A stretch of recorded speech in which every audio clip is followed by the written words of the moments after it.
കൂട്ടുകാരെ, മിനീസ് കിച്ചണിലേക്ക് എല്ലാവർക്കും സ്വാഗതം. ഇന്നൊരു വെറൈറ്റി റെസിപ്പിയാണ് കേട്ടോ. നമ്മുടെ സദ്യ സ്പെഷ്യൽ ഒരു നാരങ്ങ കൊണ്ടുള്ള റെസിപ്പിയാണ്. നമുക്ക് സദ്യക്കൊക്കെ നല്ല ടേസ്റ്റായിട്ടൊരു വെറൈറ്റിയാണ് കേട്ടോ. നിങ്ങൾ ഈ ഓണത്തിന് ഇതൊന്നും ഉണ്ടാക്കി നോക്കണം കേട്ടോ. ഇതിലേക്ക് പോകുന്നതിന് മുമ്പ് വീഡിയോ കണ്ട് ഇഷ്ടപ്പെടുവാണ് ലൈക്ക് ചെയ്ത് ഷെയർ ചെയ്ത് കമൻറ്റ് ചെയ്ത് സബ്സ്ക്രൈബ് മറക്കല്ലേ. നമുക്ക് വീഡിയോയിലേക്ക് പോകാം. നാരങ്ങയും കൊണ്ട് സദ്യക്കൊക്കെ റെസിപ്പിയാണ് ഉണ്ടാക്കുന്നത്. ഇപ്പം കുറേ നാളുകളൊക്കെ ആയിട്ട് കണ്ടുകണ്ടുന്ന ഒരു റെസിപ്പിയാണിത്. ആരെങ്കിലും ഉണ്ടാക്കിയിട്ടുണ്ടെങ്കിൽ ഒന്ന് കമൻറ്റ് ചെയ്യണം. 4 നാരങ്ങ എടുത്തിട്ടുണ്ട്. മുഴുത്തതാണെങ്കിൽ 3 മതി കേട്ടോ.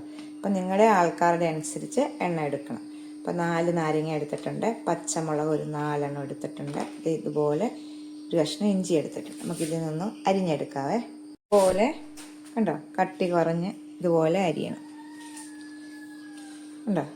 ഇതുപോലെയല്ല, ഇതിൻ്റെ കുരുവെല്ലാം എടുത്ത് കളഞ്ഞിട്ട് അതുപോലെ അരിഞ്ഞെടുക്കുന്നത്. പച്ചമുളകും ഇഞ്ചിയും അരിഞ്ഞെടുത്ത് വെച്ചിട്ടുണ്ട് കേട്ടോ.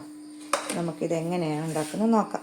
വേണ്ടി ഒരു ചീനച്ചട്ടി വെച്ചിട്ടുണ്ട്. നമുക്ക് വെളിച്ചെണ്ണയിലാണ് ഇത് ഉണ്ടാക്കുന്നത് കേട്ടോ. നല്ലെണ്ണയൊന്നും വേണ്ട, വെളിച്ചെണ്ണയാകുമ്പോൾ നല്ല ടേസ്റ്റാണ്. വെളിച്ചെണ്ണയ്ക്കകത്താണ് കേട്ടോ. വെളിച്ചെണ്ണ ഒഴിച്ചിട്ടുണ്ട്. നല്ലോണം ചൂടാകുമ്പോൾ അതിൽ നമുക്ക് തീ കുറച്ച് വെച്ചിട്ട് പച്ചമുളകാണ് അതിൽ ഇടുന്നത്.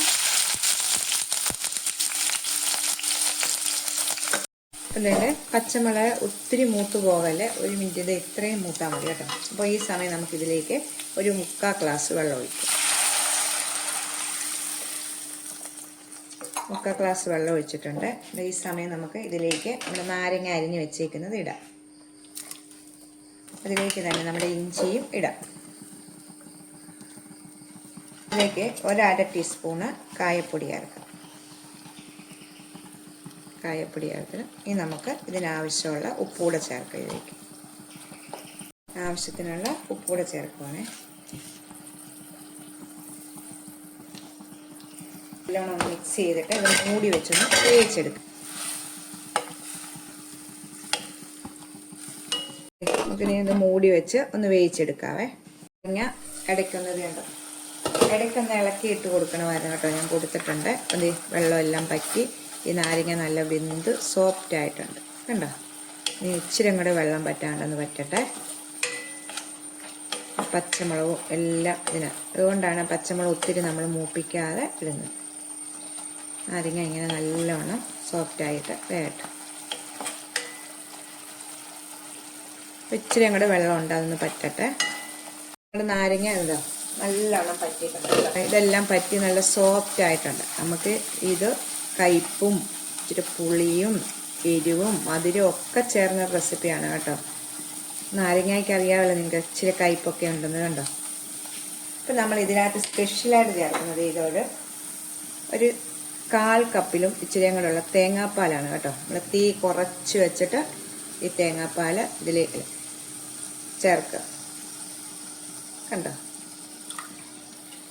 തേങ്ങാപ്പാൽ ചേർത്തിട്ട് ഇതിലേക്ക് 1 ടേബിൾ സ്പൂണ് പഞ്ചസാരയും കൂടെ ചേർക്കാം. ഇവിടെ മധുരവും പുളിയും എല്ലാം കൂടെ ചേർന്നാണ് കേട്ടോ. തേങ്ങാപ്പാൽ ചേർത്ത് പഞ്ചസാര ചേർത്തോണ്ട് തീ ഓഫ് ചെയ്യണം കേട്ടോ. ഇത് മതി. ഇത് ഇരിക്കും തോറും ഇതിങ്ങനെ നമ്മൾ കുറുകി കിട്ടും. നമുക്ക് നീ തീ ഓഫ് ചെയ്യാം. തീ ഓഫ് ചെയ്തിട്ടുണ്ട്. ഇത് നമുക്ക് മാറ്റി വെച്ചിട്ട് ഇതിനകത്തൊരു താളിപ്പുണ്ട് കേട്ടോ. താളിപ്പൂടെ ചേർക്കാം. നമുക്ക് ഒരു ചീനച്ചട്ടി വെച്ചിട്ടുണ്ട്. നമുക്ക് ചൂടാകുമ്പോൾ ഇതിലേക്ക് വെളിച്ചെണ്ണയാണ് ഒഴിക്കുന്നത് കേട്ടോ. വെളിച്ചെണ്ണയ്ക്കകത്ത് തന്നെ ഇത് കടുക് വറുത്തിടണം. ഇതിലേക്ക് കുറച്ച് 1/2 ടീസ്പൂൺ ഉലുവയാണ് ചേർക്കുന്നത്. ഉലുവ ചേർക്കാം. കടുക് ചേർക്കാം. രണ്ടും പൊട്ടിട്ട് രണ്ടിലേക്ക് ഇച്ചിരി മുളക് കേട്ടോ. അതിൻ്റെ കൂടെ ഇച്ചിരി കരിയാപ്പില. തീ ഓഫ് ചെയ്ത ശേഷം ഒരു 1/4 ടീസ്പൂണ് മുളക് പൊടിയും കൂടി ഇതിലേക്ക് എണ്ണയ്ക്കകത്തോട്ട് ചേർക്കാം. തീ ഓഫ് ചെയ്ത ശേഷം വേണം ചേർക്കാൻ കേട്ടോ. ഉണ്ടോ, എന്നിട്ട് ഇച്ചിരി മുളക് പൊടി നാരങ്ങയിലേക്ക് ഒഴിക്കും. ഒന്ന് കറിയിലേക്ക് ഒഴിക്കും.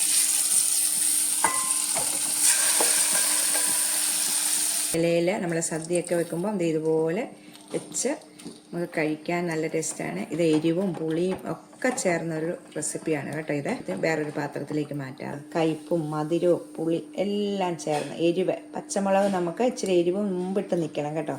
എന്നെങ്കിലാണെങ്കിൽ നല്ല ടേസ്റ്റ് വരും. നിങ്ങൾ എടുക്കുന്ന നാരങ്ങയുടെ അനുസരിച്ച് എടുക്കുക കണ്ടോ. നല്ല ടേസ്റ്റാണിത്. അപ്പം എല്ലാവരും ഒന്ന് ട്രൈ ചെയ്ത് നോക്കുക. അടുത്ത വീഡിയോ കാണാൻ. ടാറ്റാ.